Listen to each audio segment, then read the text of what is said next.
اسلامی بہن نے یہ سوال کیا تھا کہ اگر جو وضو غسل کے لیے کیا جاتا ہے، بعد میں غسل کے بعد بغیر وضو کیے نماز پڑھی جا سکتی ہے یا نہیں؟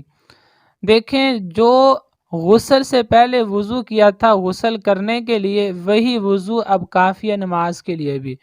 ایک تو یہ، دوسرا ایک، جب بندہ غسل کرتا ہے تو غسل کے دوران پانی اعضائے وضو پہ بھی بہہ جاتا ہے، تو جس کی وجہ سے اسی طرح غسل کے بعد بغیر وضو کے بھی نماز پڑھی جا سکتی ہے۔ اب وضو کی ضرورت نہیں ہے کیونکہ اس کا پہلے وضو ہو چکا ہے۔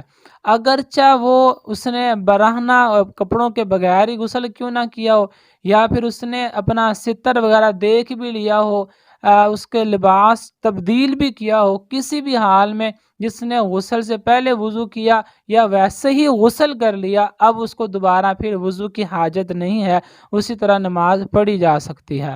عوام میں یہ مشہور ہے کہ ستر کھلنے یا گھٹنا دیکھنے سے وضو ٹوٹ جاتا ہے، یا پھر کسی غیر کا ستر دیکھنے سے وضو ٹوٹ جاتا ہے، جبکہ یہ بالکل غلط بات ہے، بالکل فضول ہے کہ اپنا ستر دیکھنے یا گھٹنا دیکھنے سے یا پرائے کا ستر یا گھٹنا دیکھنے سے وضو ٹوٹ جاتا ہے۔ یہ بالکل غلط ہے، ایسی کوئی دلیل نہیں ہے۔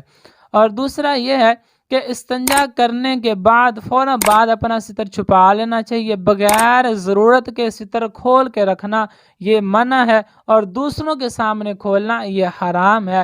لیکن یہ کہ ستر کھولنے یا دیکھنے سے یا اچانک کھل جانے سے یا گھٹنا دیکھنے سے وضو بالکل فاسد نہیں ہوگا۔